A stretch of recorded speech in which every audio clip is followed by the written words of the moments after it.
तालुक्यात काल झालेल्या वादळी वाऱ्यासह मुसळधार पावसानं शेतीचं मोठ्या प्रमाणात नुकसान झालंय। अनेक ठिकाणी केळीच्या बागा जमीनदोस्त झाल्यात।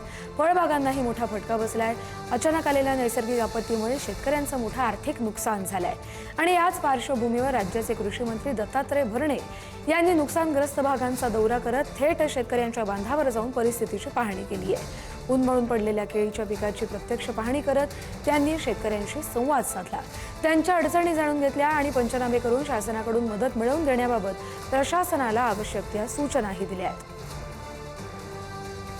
काल वादळी वाऱ्यासह पावसाने मोठ्या प्रमाणात शेतीचे नुकसान केले आहे। शेतकऱ्यांच्या शेतात चक्क राज्याचे कृषी मंत्री दत्तात्रय मामा भरणे पोहोचले आहेत। काय सांगाल मामा, आज तुम्ही शेतकऱ्यांच्या बांधावरती आला? खरं तर काल रात्री खूप वादळी वाऱ्यासकट इंदापूर तालुक्यामध्ये, बारामती तालुक्यामध्ये, माळशिरस तालुक्यामध्ये तर जोरात पाऊस, राज्यामध्ये सुद्धा बऱ्याच ठिकाणी पाऊस झालेला आहे।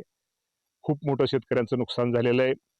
मी स्वतः इथं आता आज इथं आमच्या बनसोडे साहेबांच्या इथं मला वाटतं त्यांच्या बागेमध्ये इथं त्या केळी बागेत आलो। खरं तर 1 एकर 2 एकर असणारे शेतकरी आहेत आणि यांनी बाग खूप कष्टातून ह्याच्यावरती स्वप्न रंगवलेले आहेत आणि आपण आज पाहतो की आज संपूर्ण म्हणजे या भागामध्ये, ह्या गावात सगळ्यात जे केळी बागांचं नुकसान खूप मोठ्या प्रमाणामध्ये झालेलं आहे आणि हे नुकसान निश्चित प्रकारे शेवटी याचे पंचनामे आमच्या मायावर तहसीलदार आहेत, कृषी अधिकारी आहेत, सगळे अधिकारी आहेत, त्यांचे ताबडतोब जे नुकसान झाले त्याचे पंचनामे करून या बाबतीमध्ये तो अहवाल प्राप्त होता शासनाच्या माध्यमातून कशी मदत करता येईल तो देण्याचा प्रयत्न निश्चित प्रकारे केला जाईल। आणि या बाबतीमध्ये नुकसान अधिक आहे, या बाबतीमध्ये स्वतः मुख्यमंत्री महोदयांना या बाबतीमध्ये मंत्रिमंडळामध्ये, कॅबिनेटमध्ये ह्याच्यावरची चर्चा करून माझ्या शेतकऱ्याला कशी जास्त मदत होईल तो देण्याचा प्रयत्न आम्ही निश्चित एकरी किती शेतकऱ्यांना नुकसान भरपाई मिळेल? एकरी म्हणण्यापेक्षा आता ते प्रत्येक पिकावर वेगळं असतं। त्या बाबतीमध्ये नुकसान भरपाईचं पंचनामे झाल्यानंतर या बाबतीमध्ये रक्कम ही निश्चित होते।